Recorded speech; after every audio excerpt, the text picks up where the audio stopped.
All right, I'm gonna show you how this sump works in this system and how the plumbing works. So chamber by chamber. So this is the silent entry chamber. First of all, this is the Trigger Sump 34 Saphire, Saphire 34.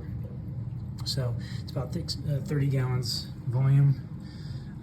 So I don't know, maybe that's like a 20 gallons of water in there.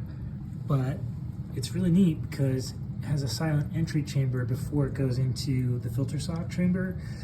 So it's super quiet. I'll hold the camera up so you can hear.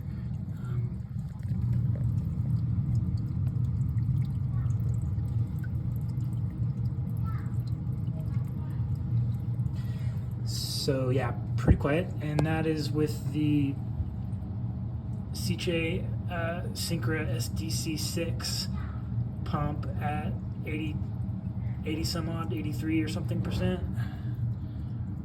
Each of these chambers, so this is supposed to be used for like a skimmer or extra media or whatever. Each of these chambers, I make sure that there's plenty of surface agitation, because if you don't, even though if you have a lot of flow coming through, surface scum and biofilm kind of tends to form, and it's I don't really know if that's a problem, but I don't like the way it looks. I like the way the water looks when it's kind of clean on top. So I just have little pumps in each one to accomplish that. But yeah, anyways, comes down there, overflows into the filter socks. I'm only using one, and I have another one that I keep clean, and so I can just kind of rotate them in. But you could certainly use two, and I probably will once I stock more in here and things start to get a little bit dirty. But the water really only goes into that sock. I guess if I had this at like 100%, the water would cascade across this whole platform. This platform has got ridges and like holes in it. It's supposed to help evenly disperse the water across both of the filter socks. Yeah, so, but I guess you have to have enough flow for that to happen. So mine's only kind of pretty much going into that sock. There might be a little unfiltered water that makes it across, but, and I would normally keep two in there, but I only have two right now, and having one in and one clean and being able to kind of just swap them and then clean the other one is a little easier. Once I get some extra socks, then I'll probably just keep them both in there. You know, you got the skimmer chamber here. Again, I just have a pump. Got some extra biomedia, some of those ceramic rings and such. There's some BioHome Ultimate in there too from a freshwater tank I had a while back. And the water travels into this chamber here, which is supposed to be a refugium, but currently I'm just using it to have more bio rings and an extra piece of Marco rock that I'm not using. Got my heaters in here as well. So the water gets heated through the sump, and the nice thing about having a sump too is you don't have to have your heaters inside the tank, which is kind of nice aesthetically.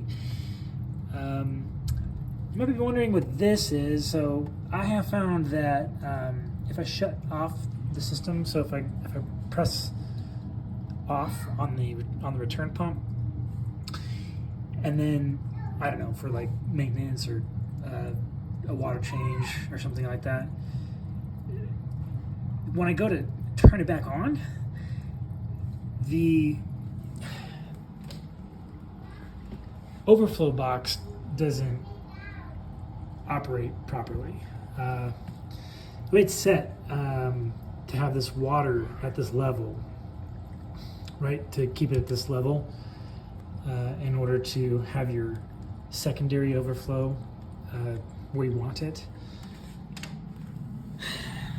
is you set it with this ball valve. So by closing off and restricting flow to that secondary overflow, you can effectively silence the noise of the water going down the drain, and it is a pretty nice way to do it when you want to have more control. to control the water level in that box. But anyways, I forgot why I brought that up. Oh yeah, because I was just talking about this thing. So this is a pump. This is a small little, tiny little pump you can see down there at the bottom. And when I have to restart it, it sounds like it's a pain, but it's actually pretty easy the way I have it set up. You have to drain that silent entry compartment below the pipes where the water comes in. And then I found when I do that, and then I go to start the water the pump back up, and water starts coming down here, then this water level goes back to the way I have it set per that gate valve, or ball valve rather, that I showed you. If not, it just like all comes in full bore, and both of these pull a full siphon. This is a bean animal style, that's the name, overflow. We have a primary drain. This pulls a full siphon. In other words, the water coming into this box is fully draining at capacity as much as it can down this tube. And then the secondary just carries a little bit, and you just have a little bit going over in the event that this is restricted, or you have an additional influx of water. Maybe there's displacement because you stick your hands in there, or whatever, and more water enters this than is normally going to enter it.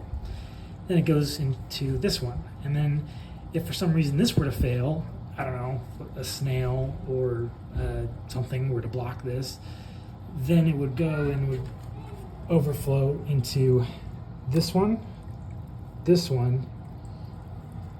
and then an emergency, which is just a full emergency overflow. Water rises above the level of that white standpipe, it goes in there and it handles the rest of the flow going into the sump. And that comes out of this red pipe right here that you can see. So I have it above my refugium, so if the water goes in, I'll be able to hear it, and I'll know something's wrong. I think that's probably not going to happen, but I would rather be safe than sorry, and for some reason have the overflow box overflow. And that's not good, especially since there's a router there, and I don't know, home. So that leads us to these sets of baffles right here. Water goes underneath here, and then, wrong way, goes over the top, and then it goes down through here, and then underneath this last baffle, where it's returned via the return pump back up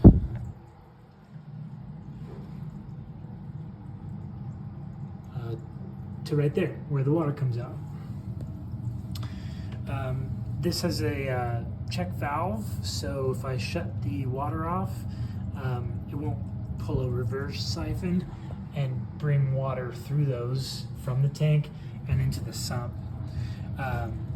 So one tip I learned is to always try to keep these outflow pipes as close to the water surface as possible. That way, if that were to happen, if you don't have one, or if yours like failed or whatever, even if it did pull a reverse siphon, it can't pull that much water out of the tank and into your sump because you left it so high, and it would just break the siphon if it got too low. And why, obviously we don't want that to happen, is so it doesn't overflow the sump and fill our house. So those are the safety kind of things I've built in, the check valve, and the emergency overflow with the dual return lines, the primary and the secondary. So it's the primary, and then the one with the ball valve is the secondary that you control to. Yeah, you can look up other videos on that. That's how I figured out how to kind of build that. But yeah, that's where the top off water comes out, so I don't have to do buckets and dump them in here. I just have the RODI filter make water and have it come right out there. I just turn that on and off manually when I need to. Yeah, everything is Amazon plugs. Not everything, but I'm using that for that one and that one. Those two little pumps, so I can shut them off with my phone, with Alexa, as I want to. All of that kind of making this creation possible. It's holding this life support system together currently. Got a very small bio load. Hermit crabs, clownfish, turbo snail. The other feature I built into this system, this is all custom, by the way. By custom, I put it together and somehow made it work. I had a semi-automatic water change system built in, so I have to hook up a hose to this and then change this to the open position, and then water will come through that drain in the back left, and I can have that hose go down right there, which goes to the basement, and there's a drain down there, and I can just drain that, and then I can use the same access hole there, and I can hook up water to do, pump water from my brute trash can downstairs. I use a 44-gallon brute trash can to mix up salt water, and then it's got a pump inside, and then I can just pump water. I can do a 20-gallon water change, which is like 20% on this tank. I can do it in like 10 minutes. It's pretty rad. I don't have to carry any. I sound like such a geek. It's pretty rad. It is to me. It's pretty. It is. It's radical. I don't have to carry a single bucket. So I'll give you more updates as this progresses. Right now I only have the one light. It's too small for this tank. It's a great light, but I need like 3 more of them. Well, two would probably do it. But to create a more even blanket, 4 would be kind of nice for those AI primes. I think that would be plenty. So I got to get more lighting. In flow, I don't really have any pumps except for the water flow that comes out, and I wouldn't rely on that to create a random flow. So I need a wave pump, probably positioned on the sides. If you have any questions, please comment below, and I'll be honest, I tend not to read those, but I'll try to keep an eye out for any questions you guys might have and get back to you. All right.